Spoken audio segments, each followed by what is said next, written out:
Oh, that's pretty bad. Let's try that again. Good afternoon. Good afternoon. That's more like it. Welcome to the 2017 Pre-College Showcase. My name is Darmany Jones. I'm the Manager of Instructor Support and Staffing for K-12. So I work a lot with our ProjectFUN classes that are all going on right now during this time of the year, as well as pre-college falls under our discipline as well. And so we wanted to welcome you all here that are in attendance, and obviously there are some folks also in attendance by way of the web watching this on our live feed on the DigiPen YouTube page, the ProjectFUN YouTube page, I should say.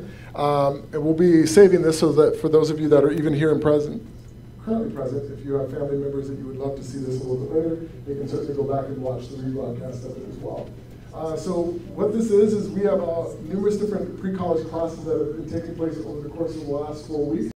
These students have actually been here on our campus experiencing the college life, hearing from our college professors, amongst others, teaching them various different topics, and then they've been tasked to actually create a final project. And this will be the presentation of their final projects based on their teams, game teams, and other individual projects that they are a part of from our computer engineering teams, as well as our actual game teams, and I believe the art teams are a part of those as well. Is that correct? Yes, excellent. I got the thumbs up on all aspects. Perfect. So we are going to get started. I'm not going to dilly-dally too much here, and I know that these guys are all ready, so let's have a big welcome for Team Ominous, which is our first team.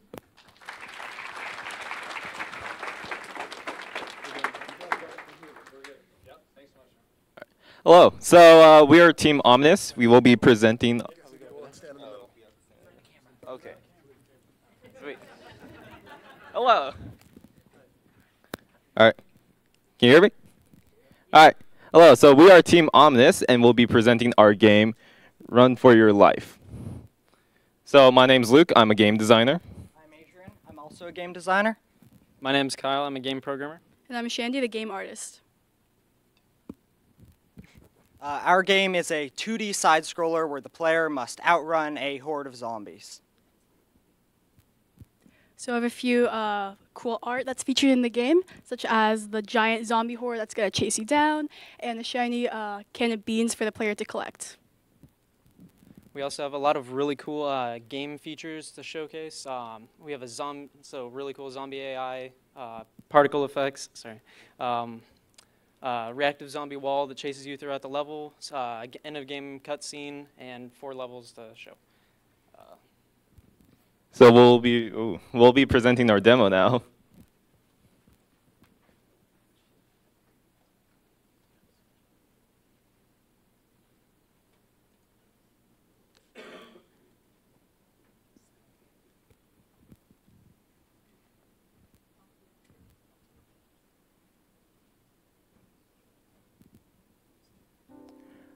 All right, so this is the main menu of our game. We have your basic 4 buttons: to start game, levels, credits, and quit game. So this is the first level of our game.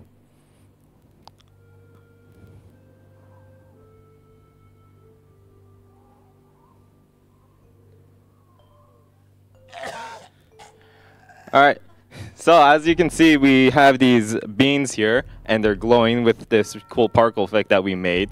Those contribute towards your dashes, which you can see in the upper left corner, and that's what allows the player to outrun the zombie horde.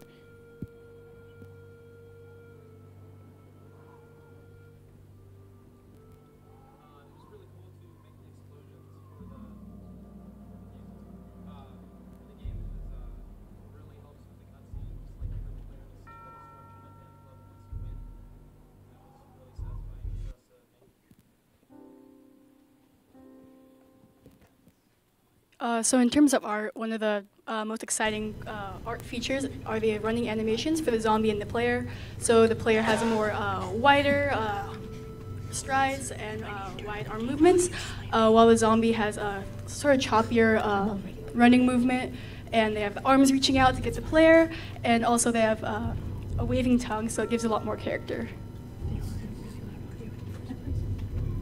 So the player has this realistic character movement where it's most notable when you're starting and stopping. The player does take some time to accelerate to max speed, and that gives a little more weight to the movement, and it allows the player to feel in the shoes of that character.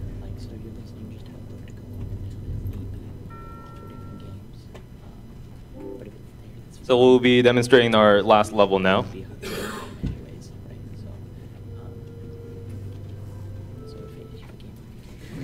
So this one's a bit of a more challenging one, where the player has to be more precise in their movements, as if they get too close to a zombie, as you saw there, they lunge out at you, like so.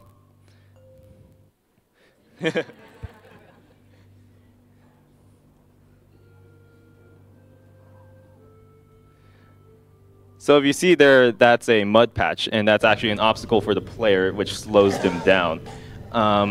And you are able to dash through this to get through it easier.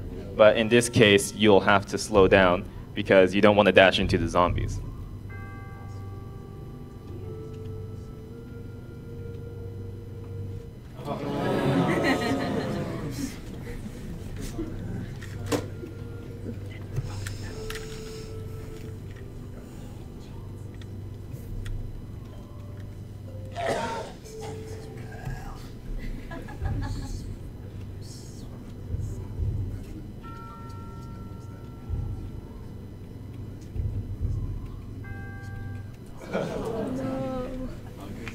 God mode. Let's go, Adrian.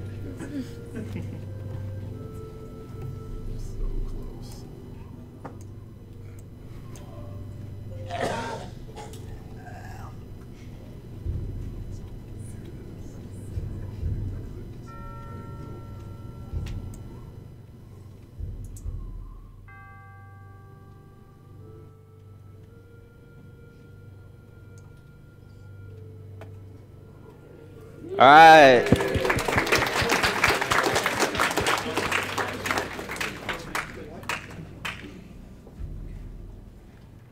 So, yeah, that is our game. Obviously, the last level is going to be the most challenging. Luckily, Adrian made it through.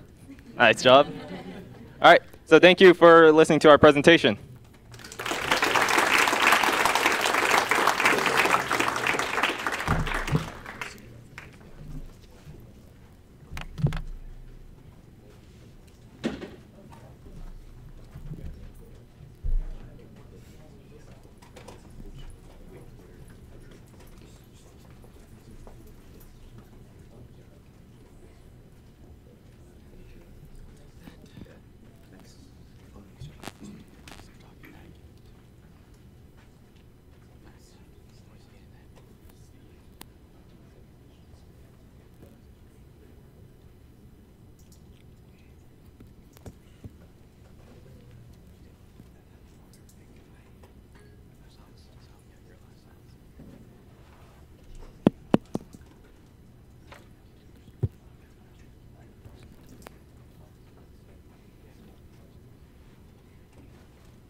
All right. Hello, everybody. We're Team Infuse, and we have developed Circuit Smashers. I'm Max. I am the game designer and the sound designer for Circuit Smashers. I'm Jesus. I'm the environment artist. I'm Salva. I'm the programmer. And I'm Alex, and I'm the character artist. Our game is a top-down cooperative multiplayer shooter in which you protect the generator from waves of enemy robots. Our game features 4 unique weapons, 5 different player abilities, 5 power-ups, including 3 super weapons, 5 enemy types, and 5 different musical tracks. Now on to the demo.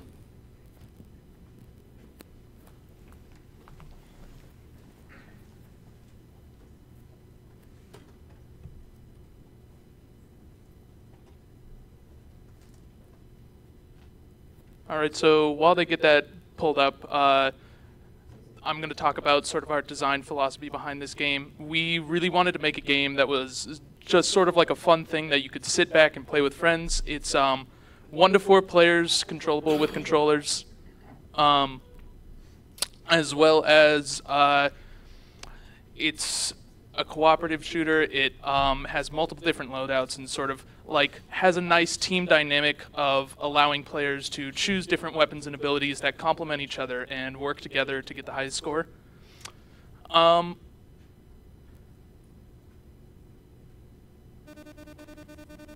It's a little quiet. So here we have our main menu. What we were going for was sort of a old command prompt, an early type computer. So here on our main menu, we have several options. We have play game, which goes into the lobby screen. We have how to play, which just covers the controls and the objective of the game. Credits, which is where all our names are listed. And options, which allows you to turn music on and off, adjust the detail of certain elements of the game, and etc. So if we go into the play menu, you can see here, this is our lobby menu. It allows players to join in by pressing A on their respective controllers. You can select different weapons and abilities. There are 4 different weapons and 5 different abilities that you can select, and all of them have a different play style and are unique in their own respective ways. And we designed it so that to get the best results, you want a diversified team that can cover a lot of bases. So as soon as everybody readies up, you will be plopped straight into the game. Now, for our art style and our general world design was, we wanted to make sort of like a chippy, upbeat world while also getting across the general feeling of a junkyard. So all of our characters are robots sort of hobcobbled together out of random bits of scrap, as well as we just have little pieces of junk and random other scenery just strewn around the map. The junk around the map is actually randomly generated. It is different every single time you play, as well as certain elements like dust and tumbleweeds that will come sweeping across the screen. As well as random terrain generation, we also have random enemy generation. There are 5 different enemies currently in the game, and they will attack both the players and the player generator and spawn in random preset waves. So first up we have the walker, which sort of shambles towards the generator and tries to attack it. We have the tank, which is a beefier, more damaging version of the walker that we wanted players to sort of focus on and use all their firepower to kill. We have the runners, which will run towards and try to kill the player, as well as a variation of the runners known as the dashers, which will actually stop and do a dash attack at the player. And we also have a boss enemy version of that. So if you direct your attention to the red player, there are actually several different players' abilities in the game, and red player has an interesting ability that allows him to do a damaging dash attack that will kill anything he hits as long as it isn't a high health enemy like a tank. Included with a lot of the different abilities, there are also power weapons which you can pick up. They randomly spawn around the map, and they are these super uber powerful weapons that can come handy in a pinch, but you only get them until you run out of ammo. It seems things aren't going too well for them, so instead of listening to the music, we'll just skip straight to the game over screen. On a game over, it will show all of the players' statistics, so every single player gets what they did listed, all of their kills, all of their pickups, and all of the damage they've taken, as well as their final score, so you can kind of see who did the best, who did the worst, and you also get a total composite score for your entire team that lets you know how well you did in the actual game. Hitting enter will send you straight back to the main menu, and that's our game.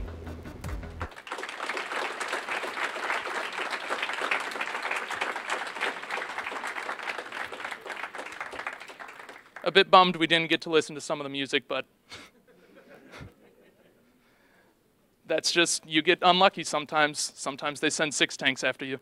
Does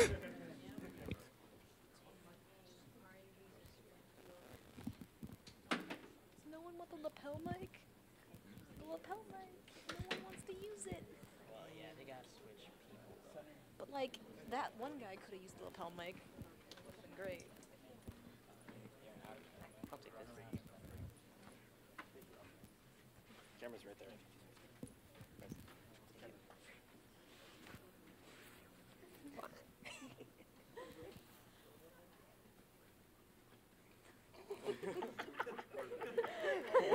We're a big team. Yeah.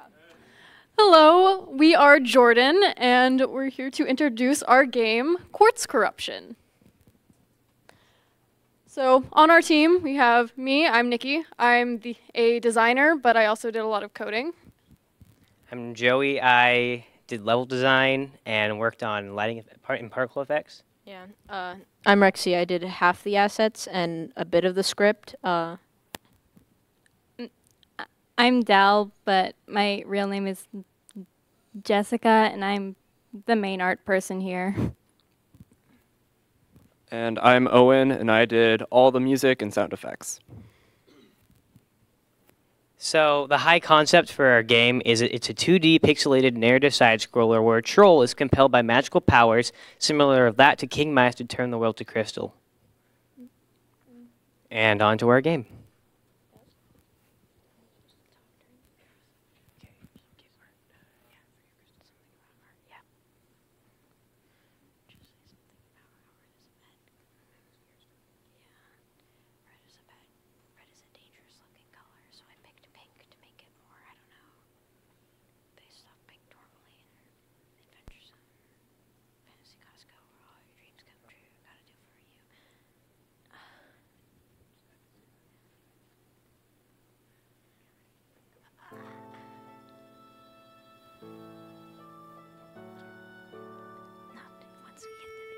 Yeah, so I did all the crystal stuff for this. That's what I meant by half the assets.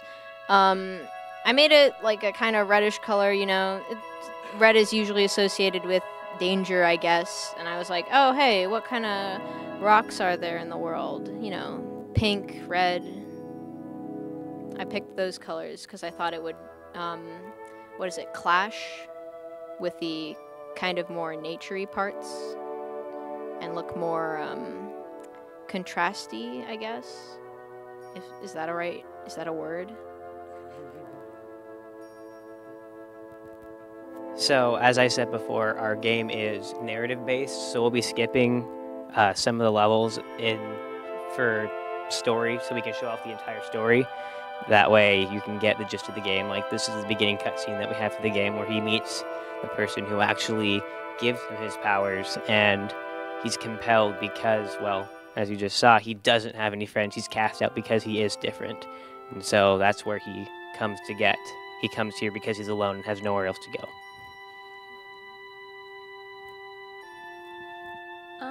So as you can see here, the crystal is pretty much possessing him, as you can probably see in a few moments, or right now. So he's just gonna walk back, and then he'll transition to our first level.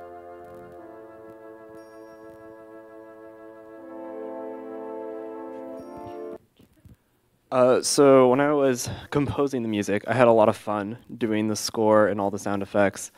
I think my favorite part was the part that we're going to showcase is at the ruins. It really captures this airy, crystal, glassy feel of the sound. I used a lot of wind instruments and natural instruments rather than synthetic sounds to achieve the levels.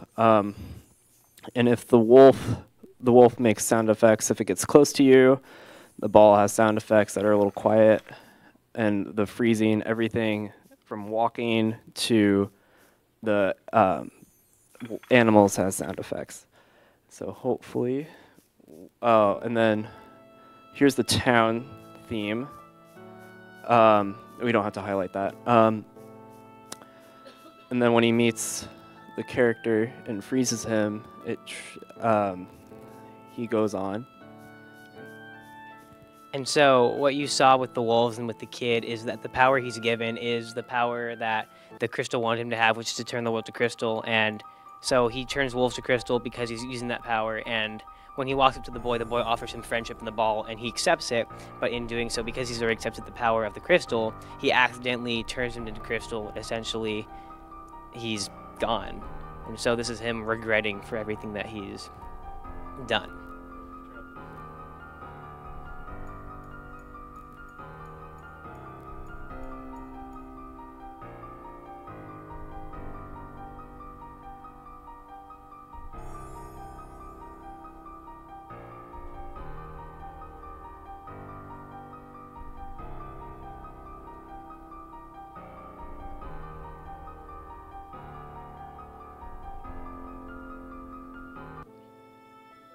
And so, because you've used the crystal power, the town and all the areas that you've been to have actually been transformed into crystal. The trees, the ground, the houses, it's all been crystallized. But the magic that you have now is the good magic, the magic that can undo the transformations, and it's blue.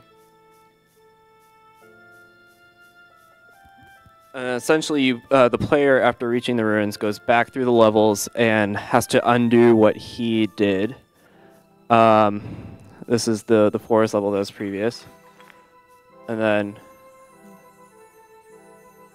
Oh, okay. The idea is that you undo everything, and then you go back to the castle, which is at the top. And our skip level is not working. So we'll have to just quickly walk through this, just bypass everything. We're good.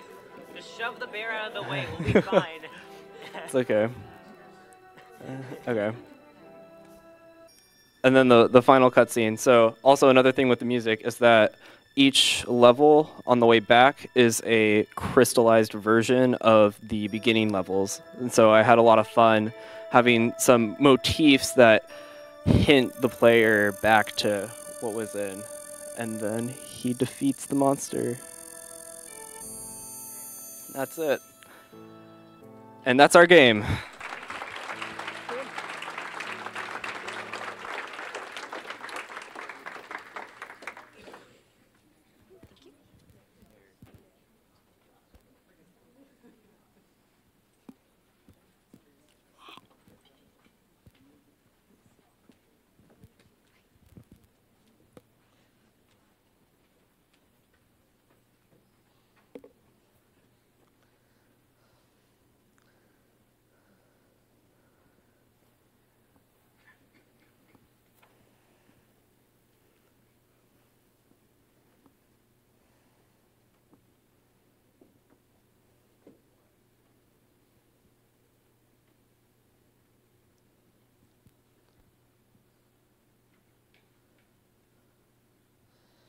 All right then. Good afternoon, everyone. Thank you all for coming out. We are Team Bomb Lama, and we're going to show you some gameplay footage. So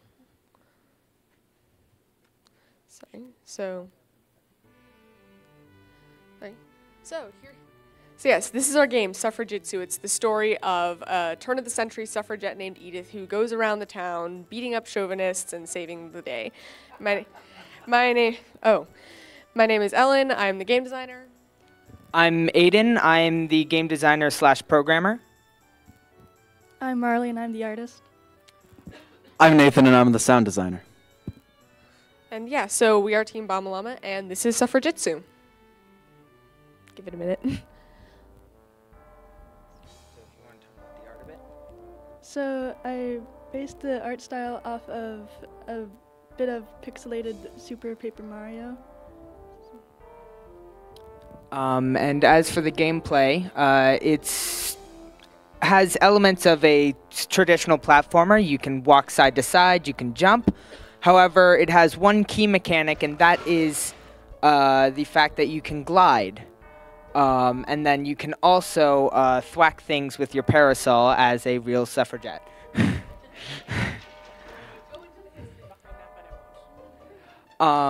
And so as you can see here, we're beating up on some of the chauvinist enemies. And if I go over here and get hurt by one of them, then I can go back up and collect my health pack. And then go up there and collect the nice little voting ballot collectible that we've put in the game. There are 3 of them in every level, and if you collect them all, then you get bragging rights, essentially. And then this is our second level. We have a total of 4 levels in the game at the moment. However, we will only be showing off 2 of them today. As you can see here, this level is much more themed around being on a dock. And so, as you can see, the player here is making her way around the level. We have 2 types of enemies. These types of enemies walk back and forth and will run at you if they see you.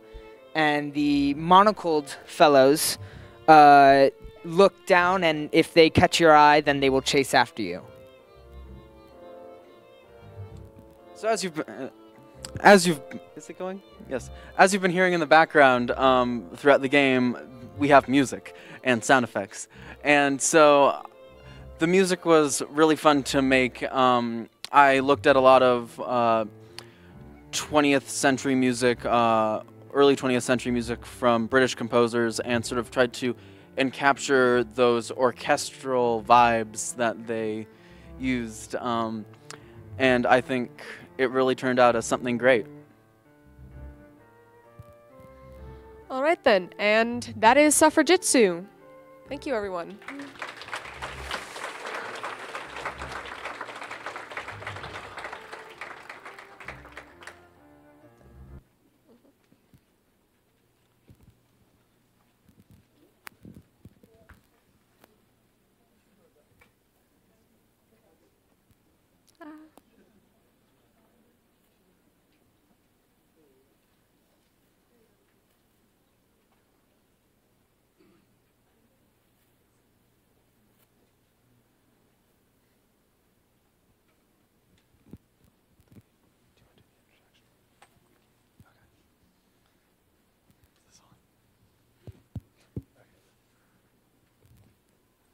Hi, well that was loud.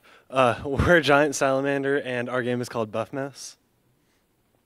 My name is Sam and I was in charge of the art. My name is Coleman and I was the lead programmer. Michael, the designer. And our other teammate was Julian, who was also a game designer and worked on the sound design with help from some of our TAs. And he could not be here today. Buff Mouse is a turn-based RPG in which you play a mouse fighting cats to get your cheese back.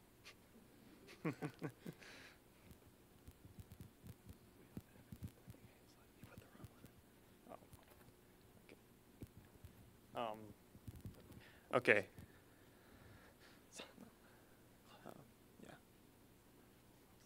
Okay.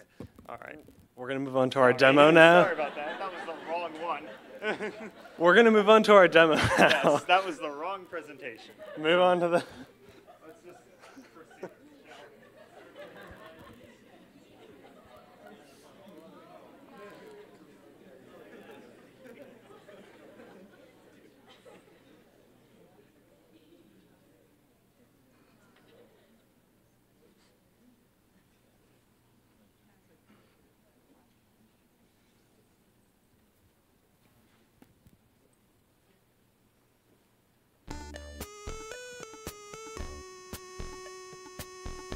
Okay, so this is our main menu right here. We have the usual start game, how to play, credits, and quit, which is very important.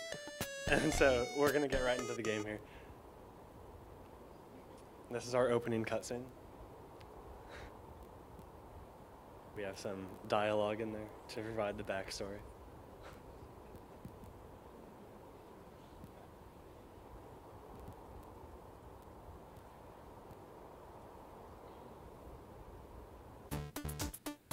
This is our first encounter, and as you can see top, we have 3 forms of attacks. We have J for a low attack, K for a middle attack, and L for a high attack.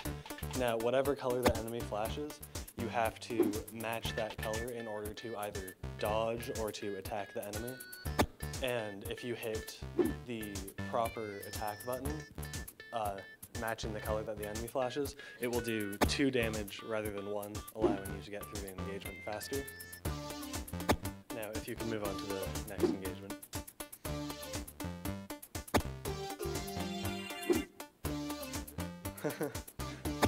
You can also hear some of the music we have in the background, which I think turned out nice. This is our first boss encounter. We have some more dialogue as a cutscene.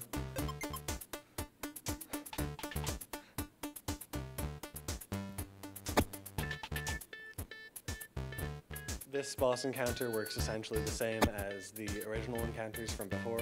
It is just increased difficulty, And as the game goes on, you have to react faster to the different colors. And as you can see, you also no longer have a guide for which button you need to press. So you have to have the colors memorized for what key. And if you react fast enough, you will beat the engagement. But if you aren't able to react fast enough, you will unfortunately lose. But we're not going to be doing that, hopefully. If you can move on to the next engagement.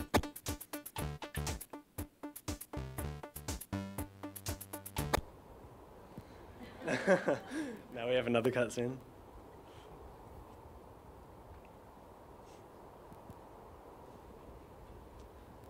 The cutscene dialogue was also written by Julian.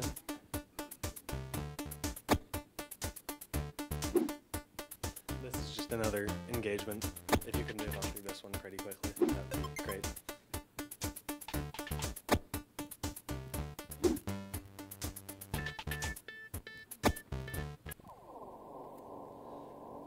This is our last engagement, our final boss. This was slightly inspired by Master Hand in Super Smash Bros. If any of you have ever played that.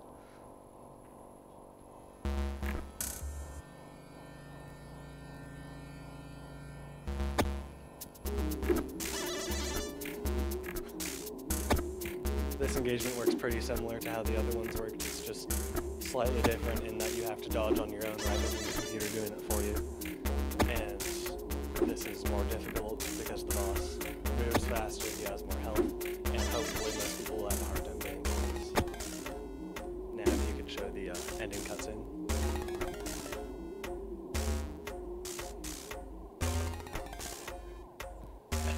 Okay, it looks like the game is in a soft lock right now, so that's basically our game, and that was our presentation. Thank you.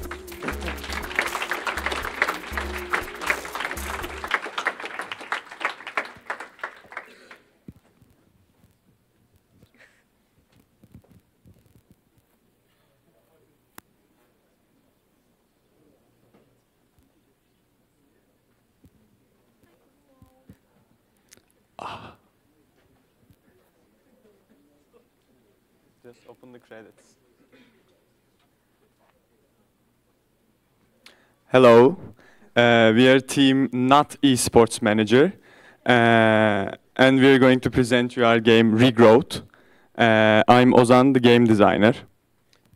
I'm Matthew, the sound and music designer. I'm Nancy, I'm the game artist. I'm Alejandro, I'm a game programmer, and I also have my other teammate, Tyler, who's our other game designer. So this is the main menu. We have the start game, which just plays the game, credits, in which you can see the our names and our roles, and quit, which just quits the level. So now, basically, our game is a 2D platformer with exploration and heavy puzzle elements.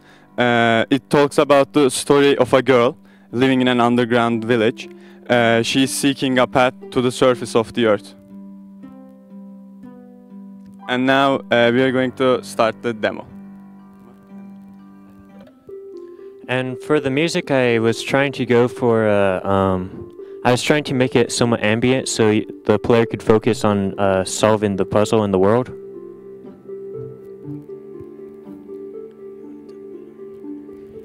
So this is the beginning of our first level. You can see our character. She just found out that the world was actually everyone lives underground in this world. So our main character is trying to get back up because she feels and she heard that the actual world is not an apocalyptic world. That there's a lot of plants growing. So the humanity went down into the caves. So that's the only place where plants actually grew. So now. We're trying to go up, but we can't actually. We cannot reach the platform, so we must find another way to get there. So, as we said, our main mechanic and main concept of the game is planting seeds in order to have plants help us basically traverse through the level. So this is one of the plants we've created, which is a bomb plant, which helps us break boulders so we can pass. So now we can just start exploring, and also the mushroom serves kind of like jump pad so you can reach higher places. So now, what will this crystal do? So now if we go and interact with it, we see that it turns green. Maybe we should check if something happened to the platform on top.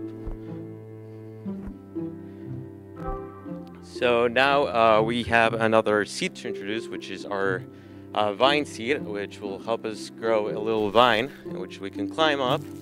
As you see, we also have climbing animations, which is incredible. One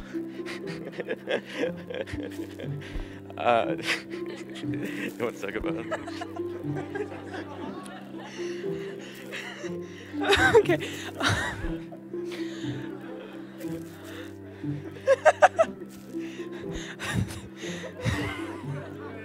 The art is inspired a lot by games like Terraria and Undertale, which have a pretty ambient and natural background. And I really wanted to do something that would allow me to contrast the darkness of underground with the kind of lushness of environment like a forest. So I had a lot of fun designing the different plants in the background and the character in the game, and I really love how the music really complements that. So I'm really happy with how it turned out.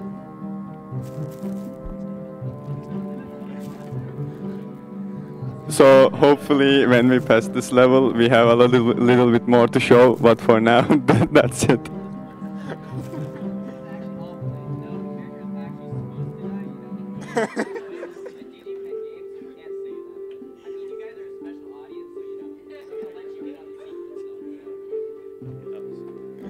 Well, unfortunately, our character cannot go right now, but we also implemented another seed, which is the lily pad seed, which will help you traverse through water.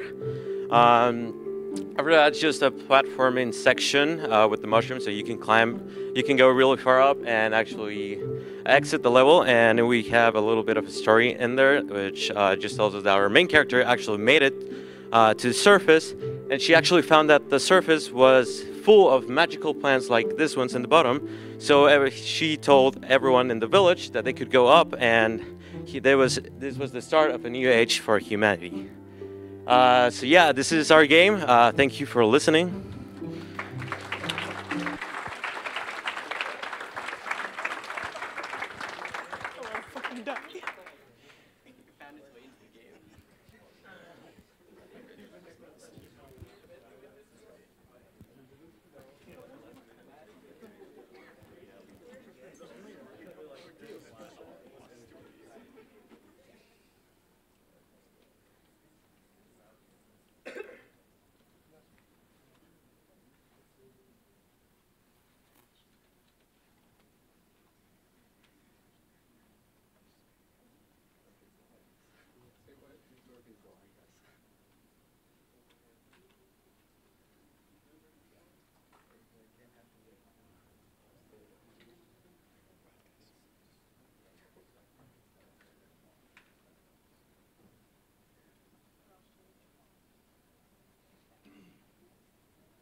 Okay, so Gladiator is a dark fantasy game where you fend off waves of enemies and you try to survive.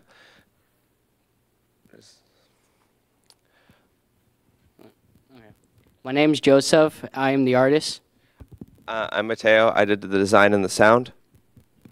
And I'm Jonathan. I did the design and programming. And now for our demo.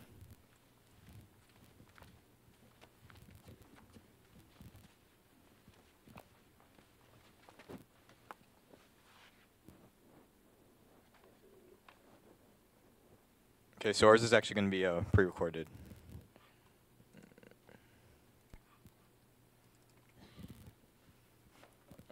Yes, it's full screen. Okay, so we have 3 different play styles. We have the warrior. He uses a sword to attack enemies. Primary fire is a slash that can hit multiple enemies. And then, if we wait for it, secondary fire is a attack that is charged. It deals more damage. also not shown in this presentation. He can dodge to make himself invulnerable. Our next class is the Archer. As the name would suggest, he has a bow and arrows.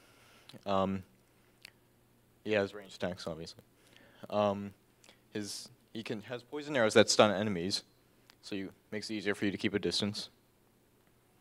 He also has a dagger that isn't very strong, which is why it's not shown here. And then our final class is the Rogue.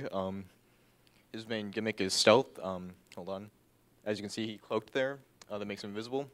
He also has a little backstab thing where it takes a while to activate, but can instant kill most enemies. And then we're going to show off our final boss, because that is all the bosses, so we're just going to be showing off all our bosses. Our first boss is the Slayer. He has a regular attack where he just attacks you, but then if we wait a moment. He also has an AoE attack, which if you're caught in that circle, it deals a ton of damage. Our next boss is the Jouster Champion. He regenerates health, so you have to use your charge attack to kill him.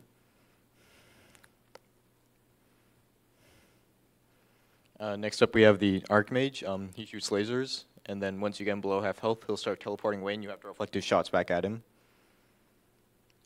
This takes a while, so while we wait, our game has 100 waves, as you can see in the corner, and there's a boss every 10 waves.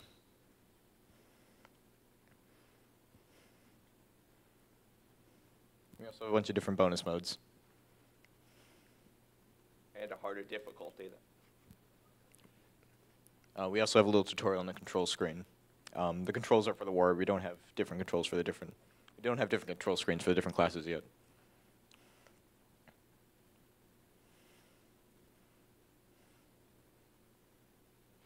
This boss goes on for a while. You can see this is going to be very time consuming. You want to talk about the art a bit? The art? Okay. Well, actually, first, next box is the Necromancer. He doesn't actually directly attack you. Instead, he summons his little minions, and so now you can talk about the art. Okay, so most of the sprites you can see some are reused, but there's many different types of enemies. I think there's a total of 6 basic enemies, and like I said, like 5 different bosses. Well, I think like different ones. They're different. Whatever. As you can see up here, we have the Fluffer Broodmother. Throughout the game, you fight little enemies called Fluffers that heal you. And then this is their angry mother, because you killed all of her young. Its main attack is a charge attack, where it charges at you. And we have the Vulcanist. Its attacks are all fire-based. It has an explosion attack. It has a flamethrower, and then has a large fire circle. And then when it dies, it explodes, so you have to get away from that. Finally, we have we have the Bullet Demon.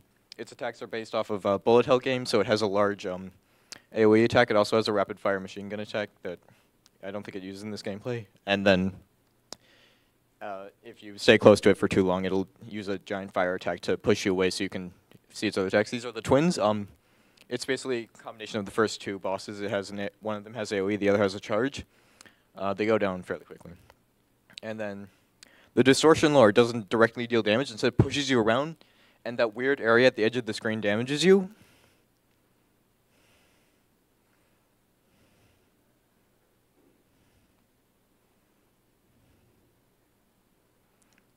And so then the final boss is the Puppeteer himself. We don't see much gameplay of it, but it basically copies your abilities. So as you can see there, he has a dodge and a set sword. And so yeah, that's our game. Yeah, there are checkpoints.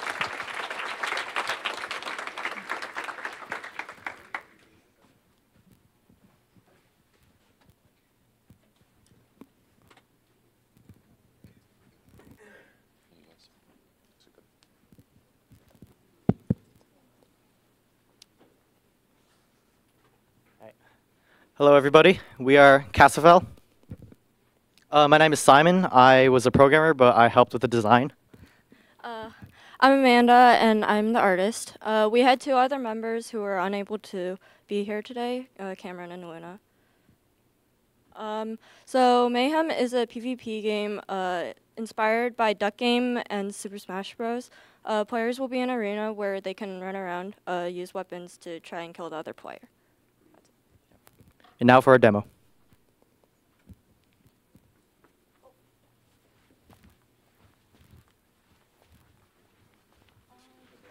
one of these.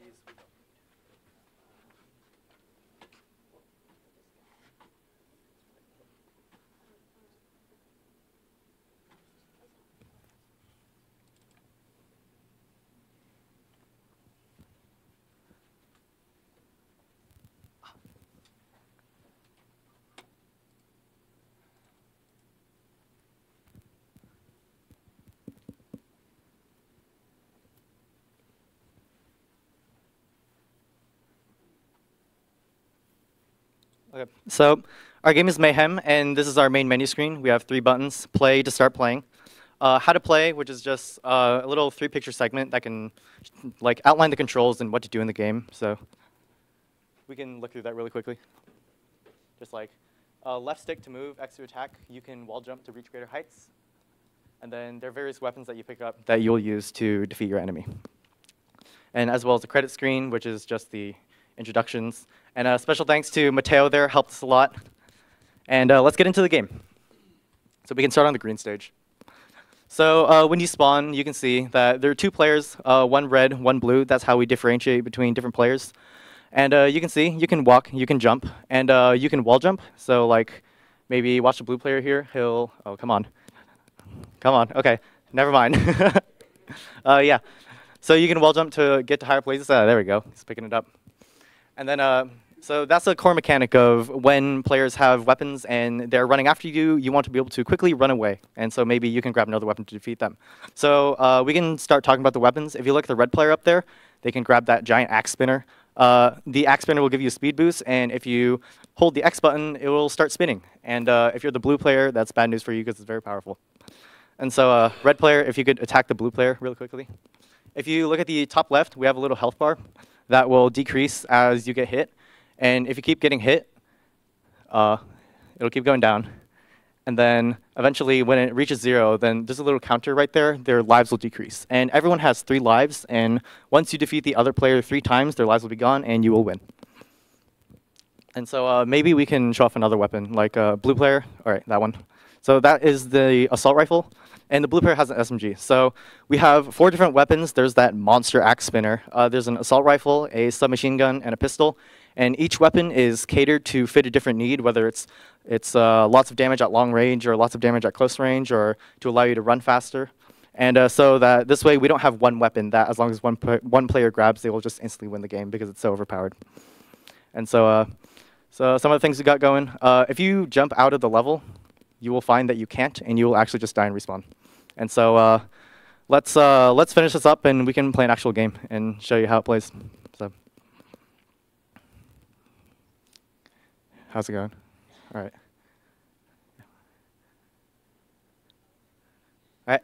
Player 1 wins. Okay. Okay, I'll grab a controller. Yep. So we're just gonna play this out. What level do you want? Green or red? Okay. All right, let's go top. Let's go top.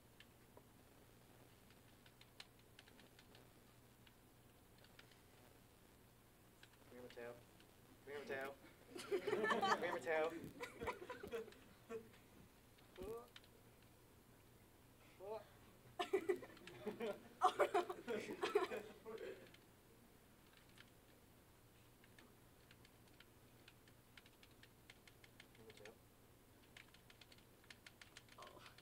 Oh no. Oh. Oh no.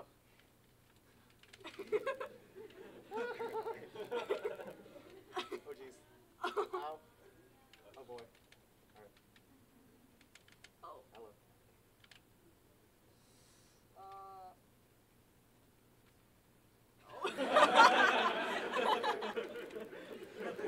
And that's our game.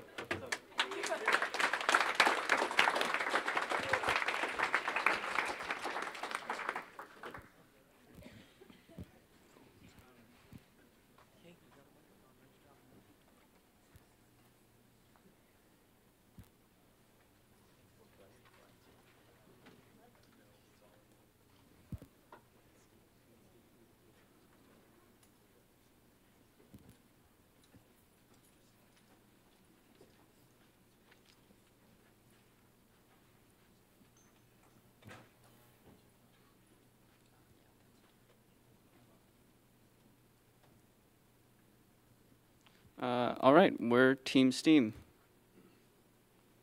And our game is Scrapper. I am Reed Joyner. I am the artist. I'm Dave Sieg. I'm a game designer. I'm Levi Stanley. I'm game designer. That's Will Larson over there. He's our programmer. And I'm Jaden Abernathy, and I'm our sound designer.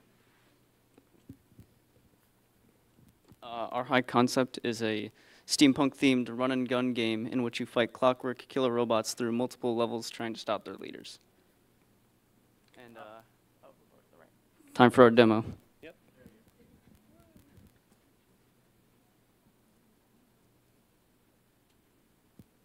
The demo, yeah.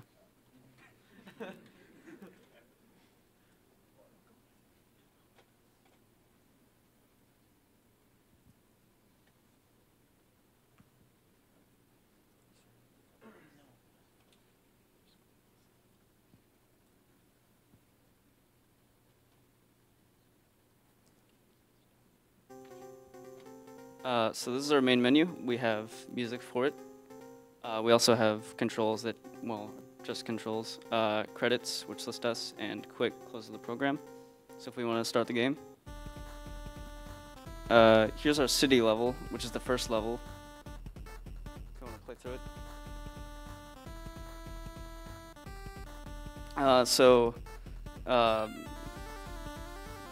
Here we have our first enemy, which is a walker. Just a basic enemy. I think all bullets do 40 to 50 health. And when you kill an enemy, you will receive an ammo drop, and you have different guns, and these drops can give you ammo for the different guns. This is our flyer enemy, who's similar to the walker, except he's a little harder to hit because he's in the air. And this is our chaser, who upon contact will kill you immediately.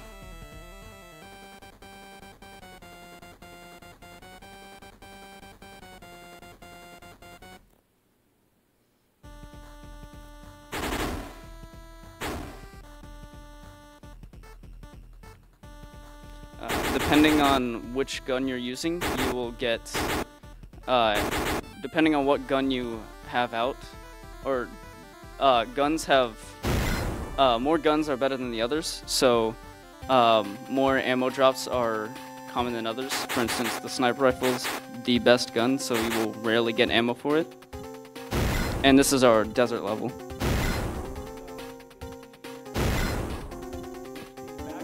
One of the main things that I emphasized with the design was a use of a technique called parallax scrolling, which has different parts of the background moving at different speeds to create an illusion of depth. And using that, I emphasized a lot of decorations and things being at different levels. In addition to that, for overall, with the game, attempted to create sort of a cartoony art style, since a lot of the games and arcades of this type of genre had even if they did feature military elements and things like that, still had a more lighthearted tone. So this is our final boss. The guy in the balcony is invincible, but you can beat up this guy. A barrage of chasers will come down at you while you're trying to face the final boss. And we have some epic final boss music.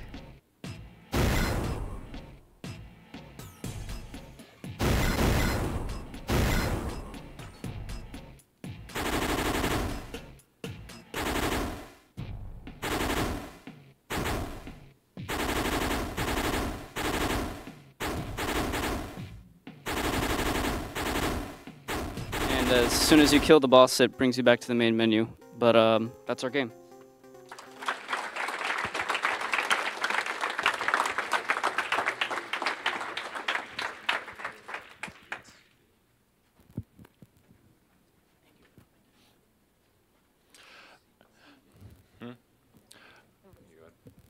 All right, that seems like it's it for our game presentations, but next we have our CE students who will be coming up and showing the projects they've been working on for the summer.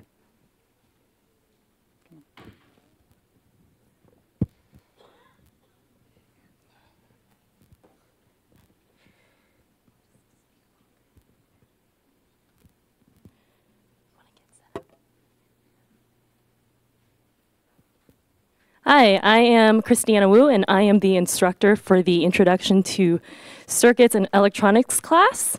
Over the last 4 weeks, the students have spent their time on a final project, designing it, developing it, testing it, and eventually coming up with a really cool embedded system. So get pumped! They're ready to show off what they've been working on. Not necessarily easy stuff to do. So I hope you find it very interesting.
All right. Hi. My name is Liam Roberts. I'm a CE student for the pre-college course. I'm from Canada, and I'll get to these numbers in a second, but my project is over there. But basically, my project is a universal analog analyzer machine. So what it does is it takes an analog input and outputs it through, I have it in a bar graph. So it's set up as different LEDs to light up in different different colors. So green is like, hey, it's not outputting a lot. And red's like, oh man, you're outputting a lot of analog here. So the way analog works is, depending on how much voltage you give it, depends on the amount of output it takes. So more voltage equals red, less voltage equals green. And these numbers up here are basically just saying how much voltage is going through, basically. If you see percentage at the bottom there, that is, it goes from like 30 to 50 to 75 to 100. And based off where you are on that scale, it depends on what color you get. So if I go over here and unplug it again and put it into the 9-volt battery, right now it's using a thermal detector, so it detects heat right now, and based on what heat you give it, how hot it is, it'll shine different colors. Now, I don't really have anything to heat it up with. Does anybody here have a heat gun I can use? I didn't think so. So, since it is, sit down here. Since it is universal, you can actually plug it into whatever analog device you want. So if you want it in a microphone, so it detects how many decibels you're giving it, then you can do that. If you want it into maybe pressure, you can have it into a light sensor. Anything that detects analog, you can plug it into this, and then it'll scale based off of analog, how much voltage you give it. So I'll plug it in here so you guys can see.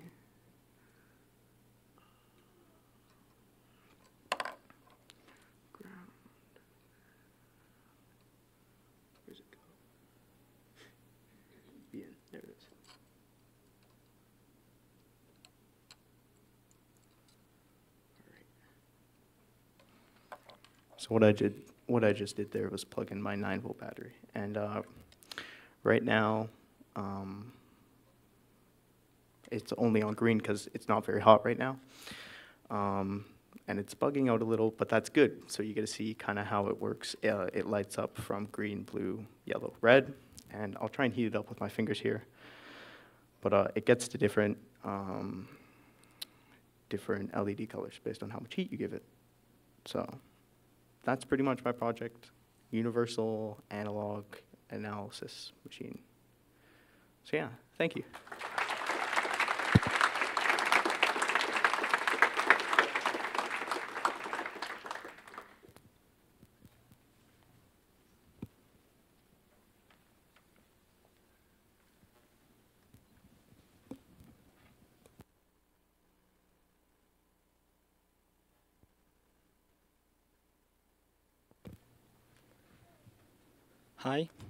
Hi, my name is Thomas. I am from Brazil, and I am a student from the Computer Engineering's pre-college course.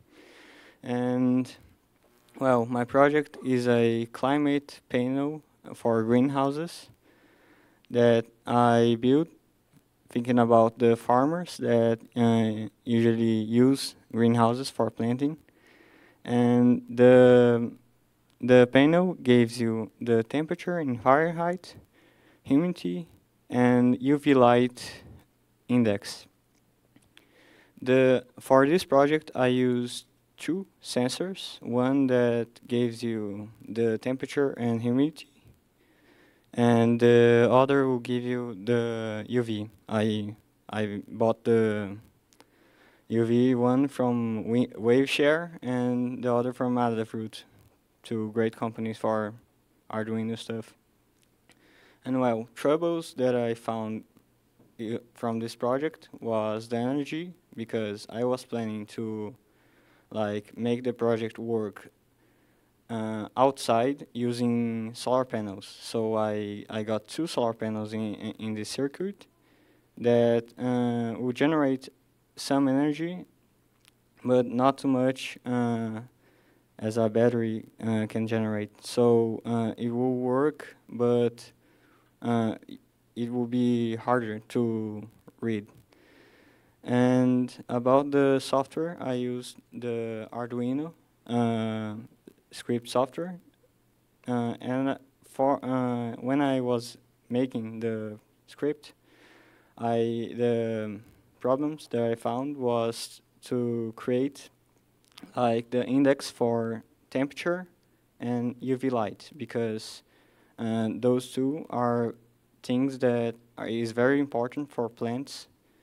So I need to search a lot to see what temperature will be better for certain kind of plants, and how much UV light is healthy for so that the plant grow. Well, yeah, that's it.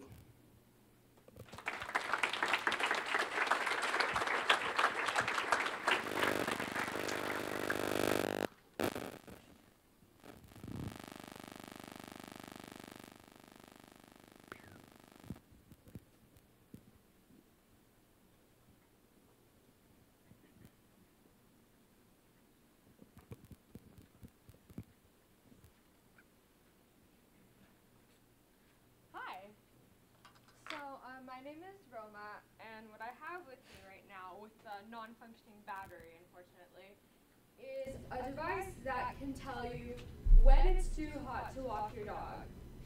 So I understand that this might not be a problem here, but I am from the lovely state of California, and currently the temperature is above 100 degrees.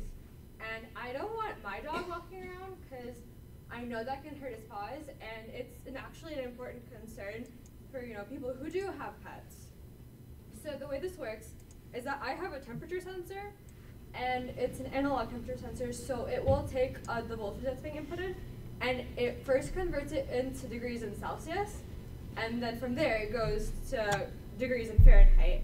And then I have a LCD display, so it's printed onto there. So if you have this at your house or something, you can see the temperature, and you can see whether or not it's a good idea to take your dog out. And I put two different LEDs, one's blue and one's red. So from a distance you can see whether or not the temperature is above about 95, because when the temperature is above 95, the sidewalk should be about 125. That's basically the minimum for when you shouldn't be taking your dog outside. I'm going to be honest, I actually had something a little bit cooler planned. My original plan was to make it so that when it's too hot, you actually get text to your phone. And some things happened and that didn't work out, and maybe if I did this again, I would try and make that work so it's a little bit easier for the user. It's more convenient. But yeah, that's basically it. Thank you.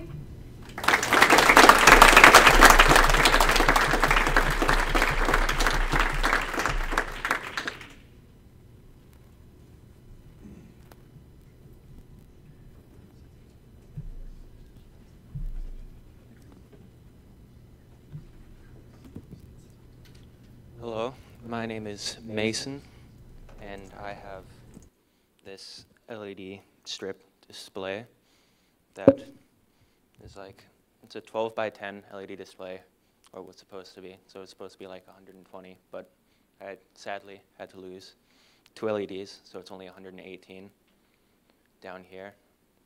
But in a sense, if I turn it on, then if I push a certain button, then it lights up. And so each different button has a different like display that it'll show. So it has like, you know, the dots, which was the first one, and then it has gradient from like blue to red, which I could change. And I have just one that sets the LEDs to random, so if I like press it again, it'll show a new display. And then the last thing I have is like more of an animation that does it out very slowly because the microprocessor can't really process it that fast because it's a lot of lines of code. But so the project was supposed to be like a table that you could set up and it would adapt to like you could set it to adapt to any room, but I didn't have the materials to make a table, so it's just a board. But yeah, it's my project.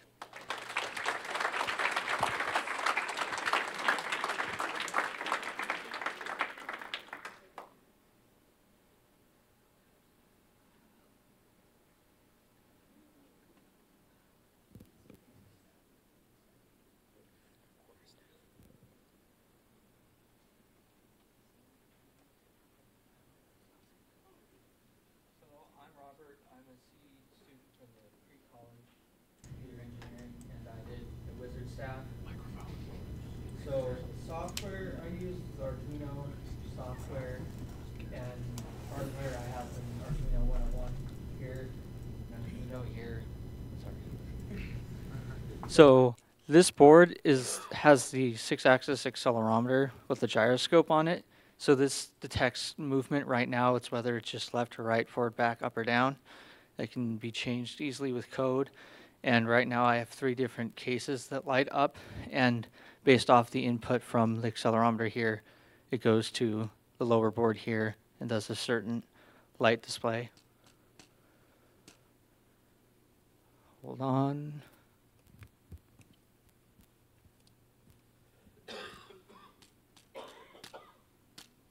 It's not cooperating right now, but and right here though, it's hard to see, I have an IR LED.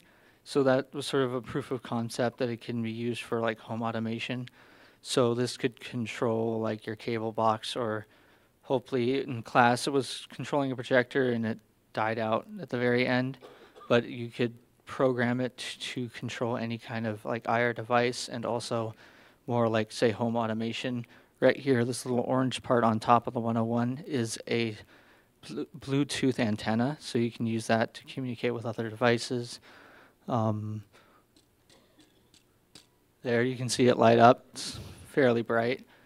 That's the sort of like the flashlight setting where it sets them all the pins on full. Changes colors a little because that's how the device works. That turns it off. Just reset it in case it doesn't want to cooperate again. Nope. Okay, it's not cooperating. But how it works is you do double tap sort of to prime it, then you go choose your direction, forward or back, and then you do down sort of like as a confirmation of that direction.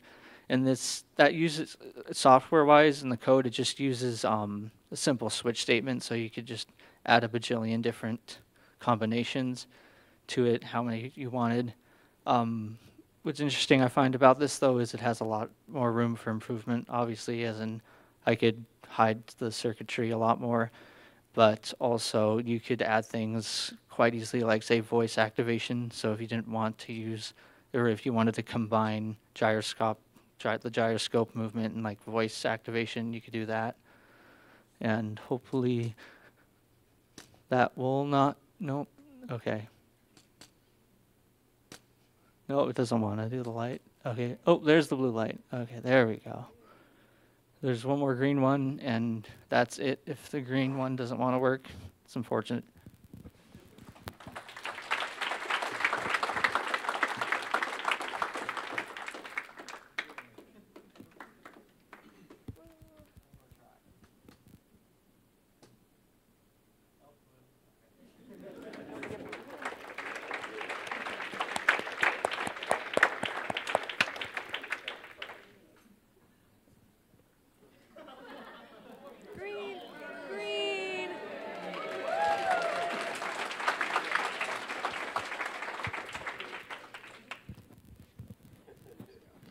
You got the green right at the end. That was beautiful. So we want to thank you all for being a part. Do I got to stand back? Okay, they want to make sure they can see me. We want to thank you all for coming out and supporting the students here. Now, a lot of them have been here. Actually, they've all been here for over 4 weeks, and they've learned, sat through actual classes very similar to what they would do in during the actual year and stuff as well. So I want to take a quick moment to bring up all of the instructors that are still present with us and their TAs, just so we can take a quick little recognition of them as well. And they'll come up and quickly introduce themselves and what roles that they were a part of from an instructional standpoint for these students as well. Just real briefly there. So I'll let, who wants to start? Actually, you got to make sure that you can see you. So. Hello, I'm Ron. I'm more? Okay. So I'm Ron. I was the TA for the game programmers and the C students for most of their classes. The C students had another TA as well, who will be further down the line. I also helped with the game lab and help people with programming problems and solve those. Hi, I'm Sierra Shadeen, and I was a TA for the game design course. And I just helped kids as they made their games with any questions about scripting or design that they had. I helped proofread some stuff for them, as I'm definitely like an English writing person. There are so many different specialties that game designers can go into. It's a really versatile field to go into.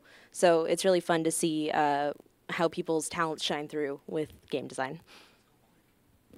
I'm Chris Sabin. I taught music and sound design, so I guess I won't say much more than that. My name is Odin. I did game art TA, or as a game art TA, and I essentially helped the students make sweet characters and environments. My name's Brooke Robertson. I TA'd for the music and sound design. One of my main roles is I help the kids record sound effects in the isolation booths and help them choose what Foley props to use. I'm Gunnar. I was one of the design TAs, and I helped debug code and a lot of weird bugs. Hey, I'm Justin Chambers. I kind of managed the afternoon labs where all the students built their games, and I'm also the freshman game instructor. So any of you, when you come back to DigiPen, you'll get me, and we'll get to make some more games. So. Hi, I'm Randy Gannulin. I taught pre-college art fundamentals. We did a whole lot of drawing. We did some 2D design principles, a little segment on that, and a little bit of color theory. A whole lot in 1 month. Hello again, I'm Christiana Wu, the instructor for the Introduction to Circuits and Electronics class. We did a lot of work with basic circuits, digital logic, microprocessors, and all that jazz. So it's a good quarter, or a good month. Hi, I'm Jackson Coward. I help teach the CU students in their project class. Hi, my name is Ryan Price. I was the instructor for the CE project lab. So I help them learn how to solder and debug and develop all their projects.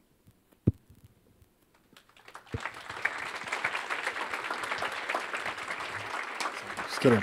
So as you can see, it takes a big team of folks to make sure that this experience happens the way it is, because we want to make sure that all the students really, truly get the best possible experience, as close to a DigiPen experience as possible. We had students that literally came from all around the world to be a part of pre-college this year. If you might have caught a few from Brazil, from Canada, from obviously varying parts of the U.S. As well. And so it was a great experience, great month, a lot of really cool things, as you saw, based on the things that they actually produced as well. We got to have a conversation about the Wizard staff, because I'm like a big fan, by the way.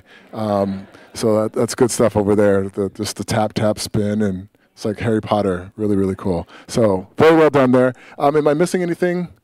Okay, one final thing. Just want to make sure. And she needs to introduce herself as well. So Alexa, go for it. Hi, I'm Alexa.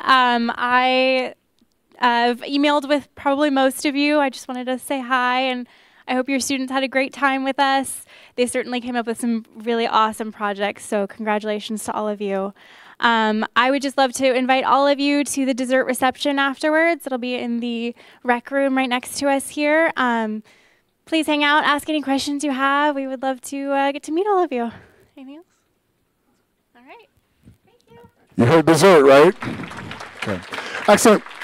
Thank you all for coming. And once again, dessert located right over there. We hope you have a great time. Safe travels wherever you may be headed.